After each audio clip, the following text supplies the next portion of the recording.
O Senhor esteja convosco. Ele está no meio de nós. Proclamação do Evangelho de Jesus Cristo, segundo Mateus. Glória a vós, Senhor. Naquele tempo, Jesus viu um homem chamado Mateus sentado na coletoria de impostos e disse-lhe: "Segue-me." Ele se levantou e seguiu Jesus. Enquanto Jesus estava à mesa, em casa de Mateus, vieram muitos cobradores de impostos e pecadores e sentaram-se à mesa com Jesus e seus discípulos. Alguns fariseus viram isso e perguntaram aos discípulos: "Por que vosso mestre come com os cobradores de impostos e pecadores?" Jesus ouviu a pergunta e respondeu: "Aquele que tem saúde não precisa de médico, mas sim os doentes. Aprendei, pois, o que significa quero misericórdia e não sacrifício. De fato, eu não vim para chamar os justos, mas os pecadores." Palavra da salvação. Glória a vós, Senhor.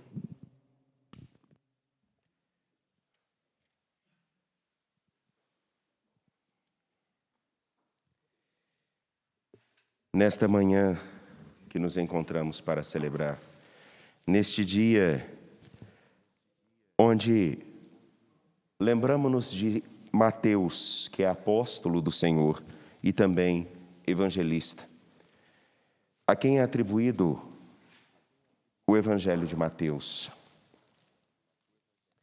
É incrível como é bom e como é rejuvenescedor termos a coragem de olhar para a nossa história particular com bastante honestidade. Faz toda a diferença. E Mateus, ele tem essa capacidade. Se torna apóstolo, se torna evangelista, e ele tem o cuidado de apresentar qual é a imagem do homem que ele fora e qual é a imagem do homem que ele precisa ser.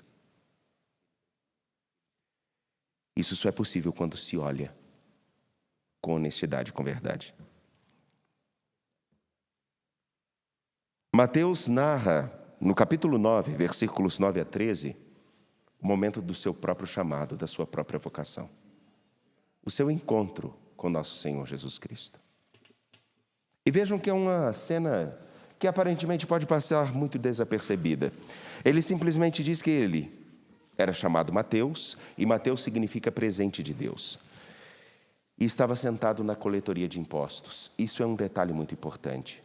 Porque aquele que cobrava impostos no tempo de nosso Senhor Jesus Cristo era considerado um traidor. Era considerado um impuro. Era considerado indigno, ainda que tivesse posses. Isso tudo porque muitos cobradores de impostos viviam não com aquilo que receberiam, como hoje nós chamamos de salário, mas eles receberiam com aquilo que eles cobrassem a mais dos impostos. Portanto, levando em consideração que muitas pessoas têm o interesse de aproveitar todas as oportunidades que lhes são dadas, muitos cobravam um pouquinho além. E também porque eles lidavam diretamente com os pagãos, com aqueles que não pertenciam ao povo de Deus. Portanto, eles eram considerados impuros. Eram pecadores porque trairiam o próprio povo. E, obviamente, impuros porque eles lidavam com aquelas pessoas que não se encaixavam dentro dos padrões definidos naquela sociedade. Essa é a imagem de Mateus e a imagem que ele tem de si. E a imagem que outros tinham dele. Prova que essa imagem ela é ressaltada por uma pergunta que surge não para Jesus, mas para os seus discípulos, como aquelas perguntas oriundas do nosso desejo de fazer fofoca. Mas ele sempre convive com esse tipo de gente? O problema é que Jesus faz jus a um ditado antigo que eu aprendi com meu pai: quem escuta muito, vê muito, sofre muito. Eu herdei isso porque eu tenho um ouvido de cachorro, gente. Deus do céu. Às vezes a pessoa pega e eu estou escutando tudo.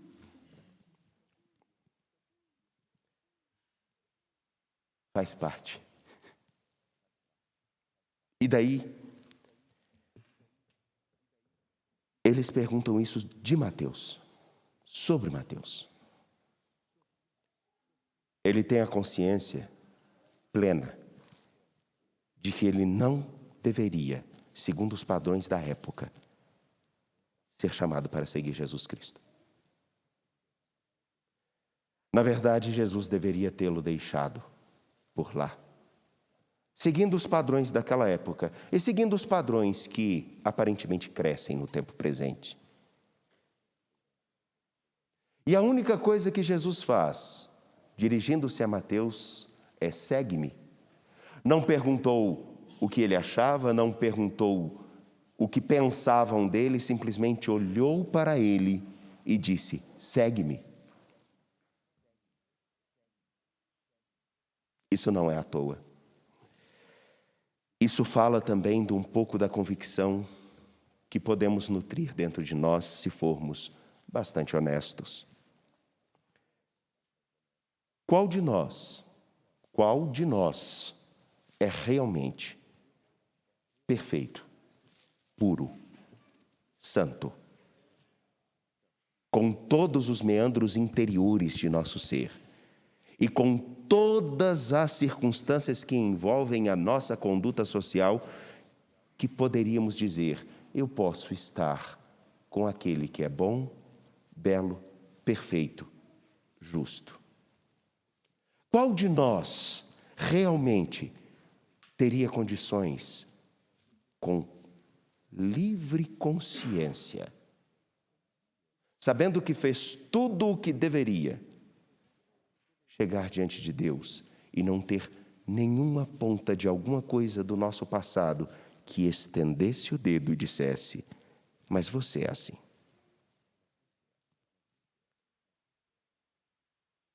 Qual de nós nunca, em hipótese alguma, cometera um erro? E essa pergunta não é simplesmente retórica. É porque nós temos a capacidade de pensar que aqueles que estão sentados nesses bancos, temos a pretensão de achar que aqueles que entrarão em nossos templos ou chegarão até nós devem ser assim, perfeitos.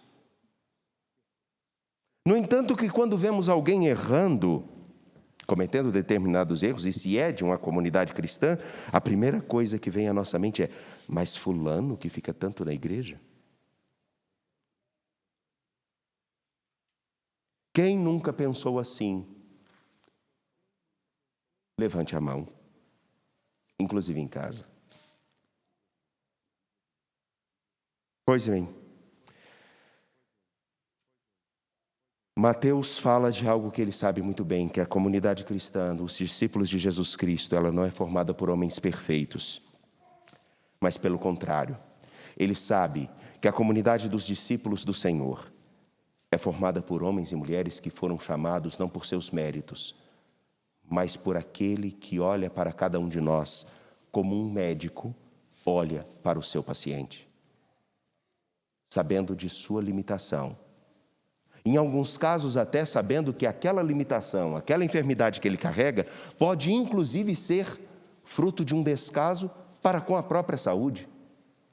Mas ainda assim, se inclina para cuidar e ajudar aquela pessoa a se restabelecer. Mateus, ele tem consciência que ele próprio é alguém que foi como um enfermo alcançado por um médico. Mas não um médico que simplesmente cuidaria de suas feridas, mas um médico que cuidaria do mais profundo do seu ser, que precisava reencontrar, ou mesmo encontrar pela primeira vez, um horizonte a seguir. Ele sabe que ele próprio é digno de misericórdia. Ele sabe que ele próprio não tem condições alguma de fazer a mesma pergunta sobre qualquer pessoa que chegasse em sua comunidade. A mesma pergunta que dirigiram aos discípulos de nosso Senhor sobre ele. Por que o seu mestre se senta com esse tipo de gente? Traduzindo de uma maneira mais simples. Possivelmente, agora todos nós pensemos assim: e daí? E daí, meus caros, que esse é um atestado, é uma declaração de um homem que olha para um número grande de pessoas que se dizem discípulas de Jesus e que têm a pretensão da perfeição, sem fazer um esforço contando com a graça daquele que realmente é perfeito e bom. E daí que nunca esse evangelho deixou de ser atual, porque todos nós não estamos aqui, não vivemos e não caminhamos na história porque somos merecedores, mas porque somos dignos de misericórdia. E ser digno de misericórdia não significa que nós sejamos ruins ou piores, mas que todos nós, pela circunstância da nossa história, podemos errar o alvo, podemos perder a perspectiva e podemos cometer o mesmo erro que aqueles que estavam andando atrás de Jesus cometeram quando viram Jesus chamando Mateus. O seu mestre come com esse tipo de gente?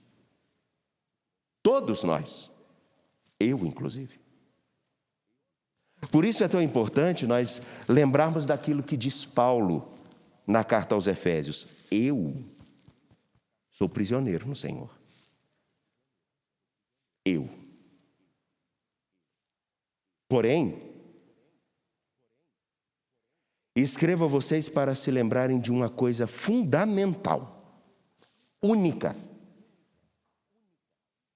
Todos nós, em Cristo, somos chamados a um novo horizonte. E ele escreve isso com o coração repleto e marcado por uma experiência de ter visto que muitos se esqueceram que é no batismo que todos se tornam iguais. Eu como padre, Everson como técnico ou enfermeiro, vocês, Rui e Lúcia, André, Gorete, todos nós temos a mesma dignidade marcada por uma coisa fundamental. Ele nos escolheu não porque somos bons, não porque somos perfeitos, mas porque Ele sabe o que nós podemos ser. Ele nos escolheu e nos lavou no batismo que recebemos para sermos novos homens. E aí o nome de Mateus se apresenta como um horizonte magnífico. O nome de Mateus significa presente de Deus, dom de Deus. Pelo batismo, independente de todas as circunstâncias que possam permear a nossa história, todos nós somos chamados a ser um grande dom de Deus para o mundo. Isso só é possível se olharmos para a nossa história como Mateus olha para a própria e diz: eu podia até ser considerado o mais indigno dos homens, porém, eu fui digno da misericórdia que me alcançou e me fez também ser um dom junto com Cristo para o mundo. É isso que marca a vida de vocês como casal. Se vocês não se fizerem dom todos os dias um para o outro, se torna uma mera obrigação de um preceito. Porque, na verdade, o sacramento do matrimônio, ele materializa justamente isso.